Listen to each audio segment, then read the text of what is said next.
Are you aware of what separates rescission from termination in the context of your timeshare contract?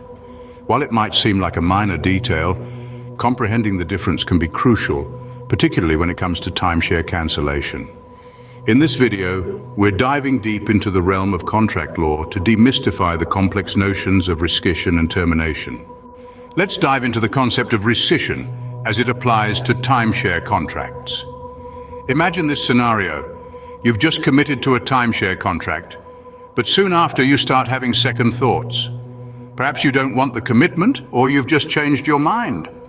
Or maybe your circumstances have changed. Fortunately, in numerous jurisdictions, a provision known as the cooling off period is in place. During this period, can exercise your right to rescission, or in other words, you can cancel the timeshare contract without facing any penalties. It's as if the timeshare contract never existed in the first place. It's a total erasure, a restoration of the previous state of affairs. Remember though, timeshare developers can make it difficult to exercise your right to rescind by employing deceptive tactics, like making it difficult to reach them. Picture this. You're a timeshare owner who has been in a contract for a while, but life has a way of changing plans and you no longer wish to stay committed. Maybe your income or health has changed. This is where the concept of termination in timeshare contracts into focus. Termination is the cessation of a timeshare contract after the cooling off period has expired.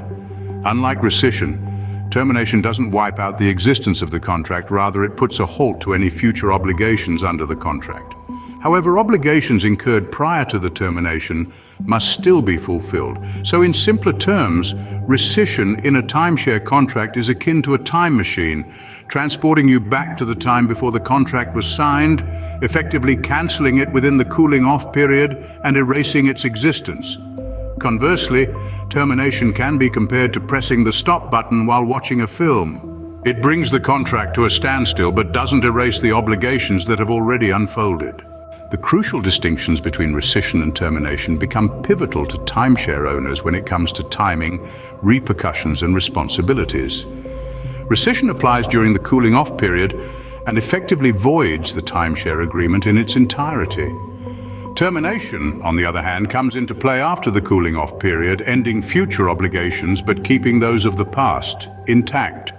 Grasping the nuances between rescission and termination can empower timeshare owners to make judicious decisions regarding their property. It's about recognizing your rights as a timeshare owner, comprehending your responsibilities, and being cognizant of your actions. So when you're on the brink of agreeing to a timeshare contract, remember the nuances of rescission and it could be a game changer.